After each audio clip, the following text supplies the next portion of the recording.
important is yoga equipment for the practice?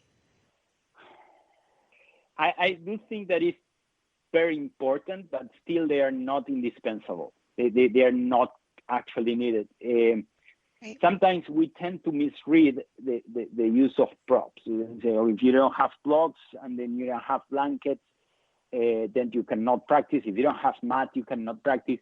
That's not actually true. Right. I'm saying this because sometimes the not having blocks can become an obstacle for practicing. And I think that we have to get rid of that. We have to find ways of practicing wherever we are with whatever we have. Now, the importance of props is huge. Regardless they are indispensable or not. Because it actually, we were talking about intelligence. Yes. And then sometimes we think as props as something that is supportive and it helps you to achieve the pose, whether that's true, but indeed what it actually helps you when you give a block to a beginner, it's not because they are unstable or they cannot do the pose. You give that block because that block will give the student the possibility to awaken intelligence on the body. Let's say in Utthita Trikonasana, sometimes people cannot lift the chest. You know, Yeah. the whole chest is sinking. So when you give a block, what you're giving is the ability of the student of actually lifting the chest. And that's when the lift of the chest happens, is when the circulations, the vitality, the intelligence goes to the body. So what we are trying to do with the block is awakening intelligence. And Iyengar would have a very interesting phrase. I hope everyone can relate with this. But he says that the props are to help the student to work harder. Yes. So because it's actually the whole point of the props is to awaken intelligence, to bring vitality to the body. That's what we want, to become so exuberant with energy that then that energy that we carry within us, we share it to the world, right? Right. Yes, of course. And think that's why the props are there, are to help beginners or advanced students to have a better understanding of the poses. Yeah. One of the other things is that, I've noticed a lot that now in many yoga classes, and a lot of people have mentioned it to me, that pranayama is not really taught anymore. It's they teach the Ujjayi breath, but how important is pranayama, the art of proper breathing? I mean, and its effects on our health, especially at the moment. Pranayama is so important that without pranayama, there is no yoga. No. There is no yoga without pranayama. But then we can go to the actual meaning of pranayama.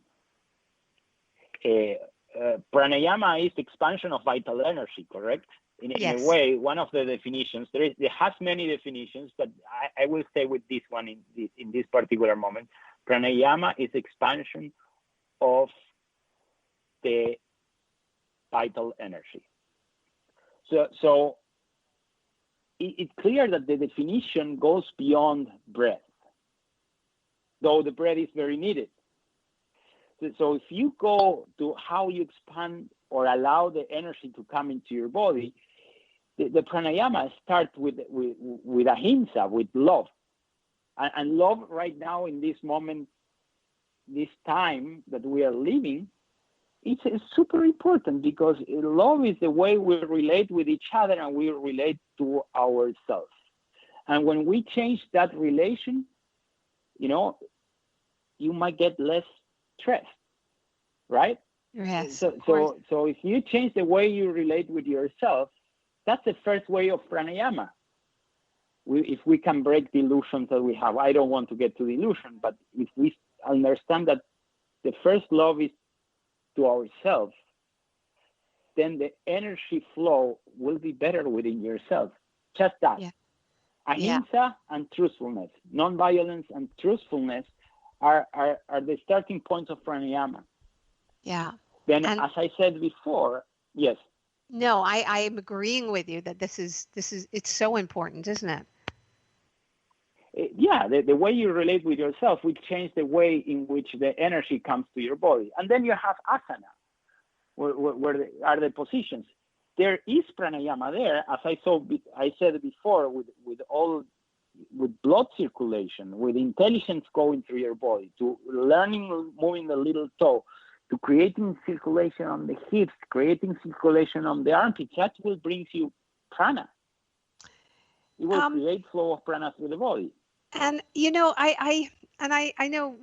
I wish we had like a whole hour with you, Javier. I miscalculated this.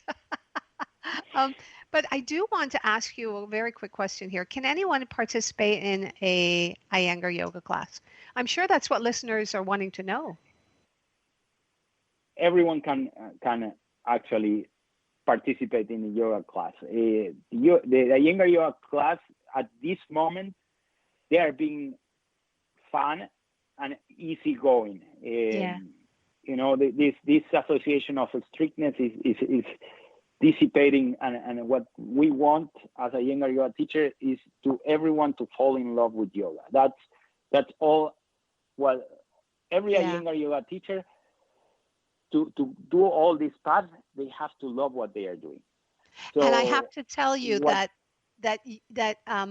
if you ever have a class with Javier Wilensky, you will come out of that class feeling like you are a different person.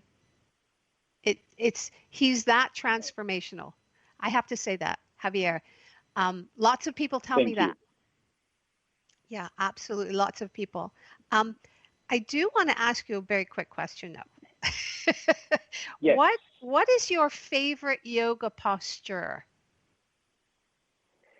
I have no favorite yoga pose. The yoga pose that will sometimes it change in the days is the pose that gives you the most presence. It gives me the most life at that moment. It allows you to be present that moment. So you could say headstand is my favorite pose. Sometimes headstand is my favorite pose, but sometimes Utthita Trikonasana, triangle pose, is my favorite pose. So that's basically, I have no favorite. It's the one which brings me a state of calmness and presence. That will be my favorite pose at that moment. So what was your favorite pose this morning? This morning was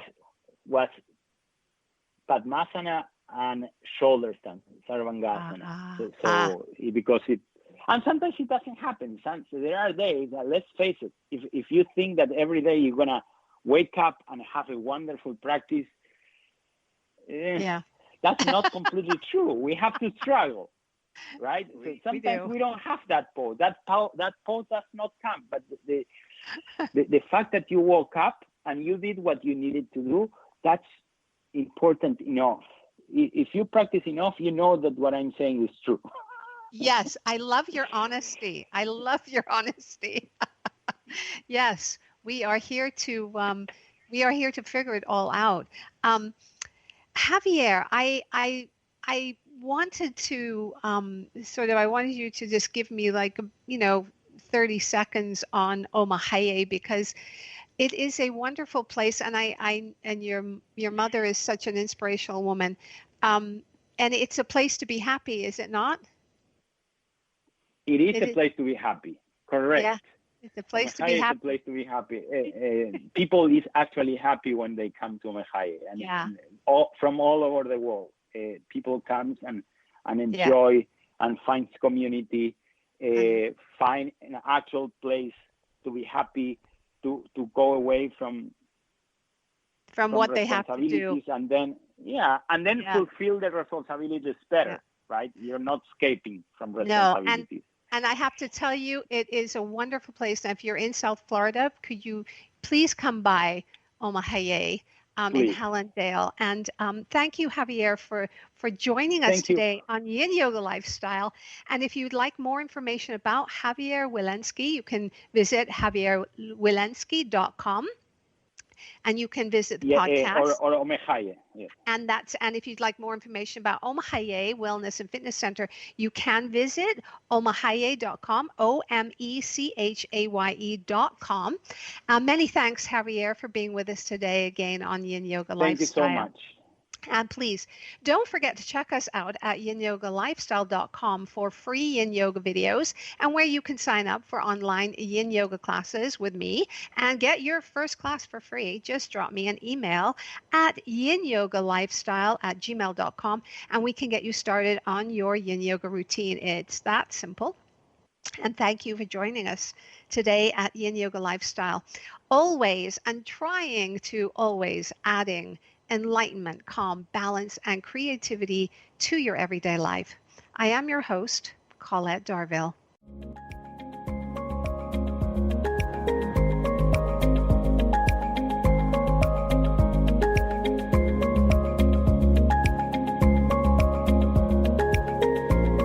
Join us next time to continue our journey of balancing into a state of perfect harmony. Until then, this is Colette Darville, reminding you to inhale, so, and exhale, hum.